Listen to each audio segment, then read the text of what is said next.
Hello and thank you for joining us on Giving Voice to Depression. I'm Terry. And I'm Bridget. According to the World Health Organization, 350 million people worldwide suffer from depression. Yet at any given time, we can feel entirely alone in our battle. By sharing our stories, we can learn what works for other people, compare our experiences, and share the lessons and resources we've uncovered. Because while we've all heard the statistics, numbers don't tell the story. People do.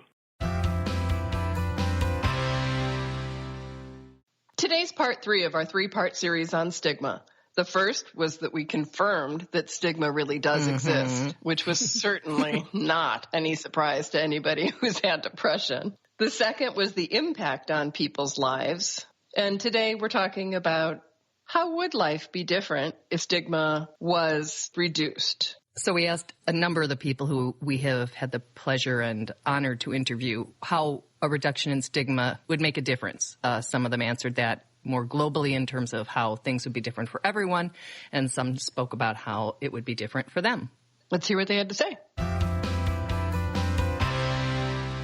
To take the stigma away would provide so many more opportunities to ask for help. I pull something 1 week. I know you go to the doctor, get it checked out, figure out what it is, and then take the steps to make sure it gets better. That would happen 1 week. Another week, I would have a panic attack for the first time in my life. Same thing, something unexpected happened with my health. Go to the doctor, figure out what it is, and take the steps to get it. Like if it was that simple, I think things would be so much better, so much better. Having visibility and representation around an issue makes it more manageable. And then see hope, see recovery, see, the person has gotten better and then they can help that person. I think a reduction in stigma will be accompanied by increased community services. I think when the public perception of mental health is, it's a disease of the brain versus a character disorder, you're going to find people more willing to support it, just like they've come out of the woodwork to support various physical illness. You have the Alzheimer's walk, you have Parkinson's walks, you have all kinds of cancer support systems out there. And I think the money and the support system and the treatments will all gradually come to mental health. Many mental illnesses tend to emerge between the ages of 18 and 25. So we can't wait until someone's in their 30s to educate them about mental illness. We can't wait. It's time to talk. It's time to be real. It's time to be honest. It's time to ask for help. It's time to give help. It's crazy to think that in 2017, even our website, when we first looked, Giving Voice to Depression, why was that domain available? Right? I know. We were checking out names and it was like, that one won't be available. It was. So when we talk about how much better the world or our world, the world, I think, would be if the stigma around mental illness and depression was less. It was interesting how many people made the point that it doesn't have to be some huge effort. They weren't talking about legislation. They weren't talking about, the medical community or anything. They were just talking about talking and saying how simply starting the dialogue and being honest with ourselves and other people who we can trust, it has to feel safe, how that would make a difference. I think that most people, when they hear what other people are going through, can find some peace. Just starting to talk about it. As we talk more, so we build understanding. As we build understanding, so we can begin to think about, what are some of the things we need to put in place to truly break the stigma. We take it out of the dark. It's dark enough. We can bring it out into the light. And I think probably one of the biggest gifts is that people who will hear this will understand that they are not alone. Our nature is to kind of draw together and draw into community. So if you hear a story that's similar, the instinct is sort of to point at that and say, oh, hey, I'm not alone in this situation. It inspires them. It shows them that, they may be in the midst of a horrible struggle, but that there's light at the end of the tunnel. And when you're in that struggle, you can't tell that there's a light, so these people are being that light for you.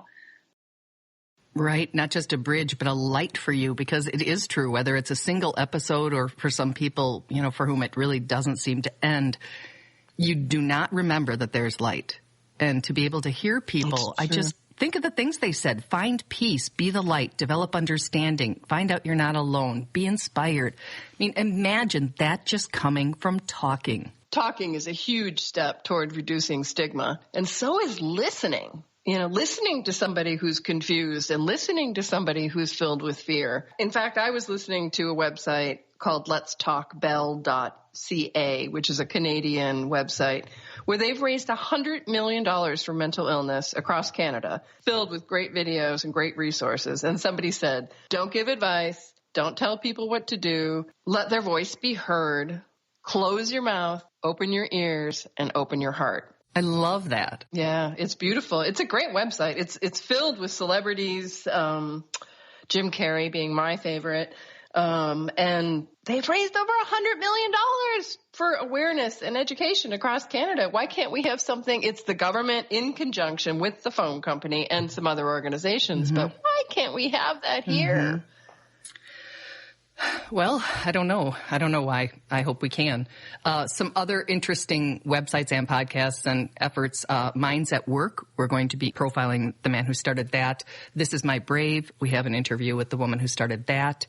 MediSpiece, S-P-I-E-S-S. She's doing some good work. We are also profiling her. So there are a lot of projects out there that, they're working so hard to reduce stigma so that people can get the help and support they need, and so that other people can understand. Because I don't think people are jerks and they're bad and they just don't care. I think they don't know.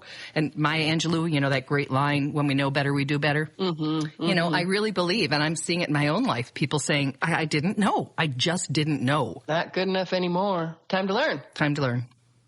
Well, thank you to everybody who lent their voice to all 3 of these podcasts for the Stigma series. And for those of the listeners who are following us on iTunes or Facebook, if you could really quickly, it doesn't have to turn into a big thing for your to-do list, but just type some things that work for you. How do you center yourself? How do you ground yourself when you're in a hard place? What works for you?